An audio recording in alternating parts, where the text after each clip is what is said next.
BT cotton, जिसका full form होता है बैसिलस thuringiensis।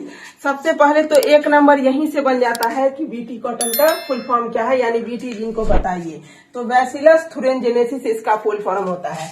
5 नंबर में इसकी गारंटी है। अगर 5 नंबर में नहीं आया तो इस बार ये शॉर्ट क्वेश्चन, मतलब इससे 1-2 क्वेश्चन इस बार बनेंगे, हर हाल में बनेंगे, क्योंकि जैसे फिजिक्स में ट्रांसफार्मर एक टॉपिक है, वो इतना ज्यादा इंपॉर्टेंट है कि हर बार ऑब्जेक्टिव सब्जेक्टिव सब आता है।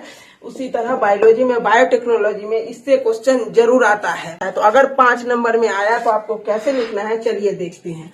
सबसे पहले लिखना है, यह एक प्रकार का ट्रांसजेनिक कॉटन होता है जिसमें बीटी नामक जीन या बीटी जीन लगा होता है। यह क्या है? एक ट्रांसजेनिक कॉटन है जिसमें हमारा बीटी जीन लगा होता है। यहीं पर याद करके जाइए कि यह एक ट्रांसजेनिक कॉटन है जिसमें बीटी नामक जीन यानी बीटी जीन लगा होता है। बीटी जीन क्रिस्टलाइन प्रोटीन यानी टॉक्सिक, टॉक्सिक मतलब होता है जहरीला, मतलब बीटी जीन क्रिस्टलाइन प्रोटीन होता है जो क्या करता है, टॉक्सिक सीक्रेट करता है, यानी जहर सीक्रेट करता है, जो इंसेक्टियल प्रोटीन होते हैं। क्रिस्टलाइन प्रोटीन का मतलब है कि टॉक्सिक जहर, और इंसेक्टियल प्रोटीन का मतलब है कि जो प्रोटीन को इंसेक्ट ग्रहण करते हैं उसको इंसेक्टियल प्रोटीन बोला जाता है। तो बीटी टॉक्सिन यानी बीटी जीन बैक्टीरिया के अंदर इनएक्टिव प्रोटीन के रूप में होता है, जिससे बैक्टीरिया पर इसका इफेक्ट नहीं पड़ता है। अब बीटी एक जीन है तो वो जिस बैक्टीरिया के अंदर होता है, यानी जिस बैक्टीरिया से उसे निकाला जाता है, वो बैक्टीरिया पर इसका इफेक्ट क्यों नहीं पड़ता है? तो बीटी जीन बैक्टीरिया के अंदर इनएक्टिव प्रोटीन के रूप में होता है, मतलब बैक्टीरिया के अंदर जो बीटी जीन है वो इनएक्टिव होता है, इसके लिए बैक्टीरिया पर इसका इफेक्ट नहीं पड़ता है। लेकिन इंसेक्ट जब इस प्रोटीन को ग्रहण कर लेते हैं तो यह इंसेक्ट के गट में अल्कलाइन पीएच पर एक्टिव हो जाता है। बैक्टीरिया में क्या होता है, ये इनएक्टिव होता है, लेकिन जब इंसेक्ट इस प्रोटीन को खा लेता है तो इंसेक्ट के गट में, यानी उसका जो गला है वहां पर अल्कलाइन पीएच होता है, जिसका 7.4 से ज्यादा वैल्यू होता है। वहां पर ये प्रोटीन क्या हो जाता है, ये एक्टिव हो जाता है। तो यह इंसेक्ट के गट में अल्कलाइन पीएच पर एक्टिव हो जाता है। यह मीड गट के एपिथेलियल सेल में प्रोज का निर्माण करता है, जिसके कारण सेल फूलकर फट जाता है और सेल मर जाता है और हमारा कॉटन बच जाता है। तो अब अगर यहाँ से क्वेश्चन बना इस टॉपिक में से, तो बनेगा कि ये जो प्रोटीन है वो बैक्टीरिया में इनएक्टिव होता है, लेकिन जब इंसेक्ट इसे ग्रहण कर लेता है तो एक्टिव किसके कारण होता है? तो हमारा आंसर होगा अल्कलाइन पीएच पर एक्टिव होता है।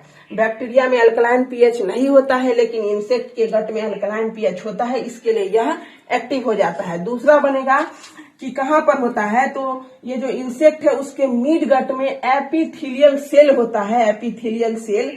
उसी अगर ये नहीं होता एपिथेलियल सेल, तो ये जो हमारा प्रोटीन है वो अल्कलाइन पीएच पर एक्टिव होके भी प्रोज नहीं बना पाता, तो हमारा सेल बच जाता। लेकिन एपिथेलियल सेल के कारण यह अल्कलाइन पीएच पर एक्टिव होता है, और मिड गट में जो एपिथेलियल सेल है वहां पे प्रोज बनाता है और सेल फटकर मर जाता है। सबसे ज्यादा बार अगर ऑब्जेक्टिव पूछा गया है इस पूरे में से, तो एक तो अल्कलाइन पीएच वाला है ही, और दूसरा इसके ये 3 एग्जाम्पल से, मतलब क्राई 1AB और क्राई 2AB किसके बॉलवर्म को कंट्रोल करता है, या क्राई 1AC किसको कंट्रोल करता है। तो इसका सिंपल सा याद रखने का ट्रिक है, कंफ्यूज मत होइए। क्राई 1AB और क्राई 2AB किसको कंट्रोल करता है? कॉटन के बॉलवर्म को, मतलब 1 वाला भी कॉटन को कंट्रोल करता है और 2 वाला भी कॉटन को कंट्रोल करता है। तो इसका ट्रिक याद रखिए, ABCT। क्या है ट्रिक? ABCT। ABCD होता है ना, तो आप D की जगह T याद रख लीजिए कि क्राई 1AB और क्राई 2AB किसको कंट्रोल करेगा? कॉटन के बॉलवर्म को। CT ABCT ABCT, CT मतलब कॉटन, कॉटन। तो क्राई 1AB और क्राई 2AB किसको कंट्रोल करेगा? कॉटन के बॉलवर्म को, यानी ABCT। Cry 1AB cry 2AB cotton के बॉलवर्म को कंट्रोल करेगा।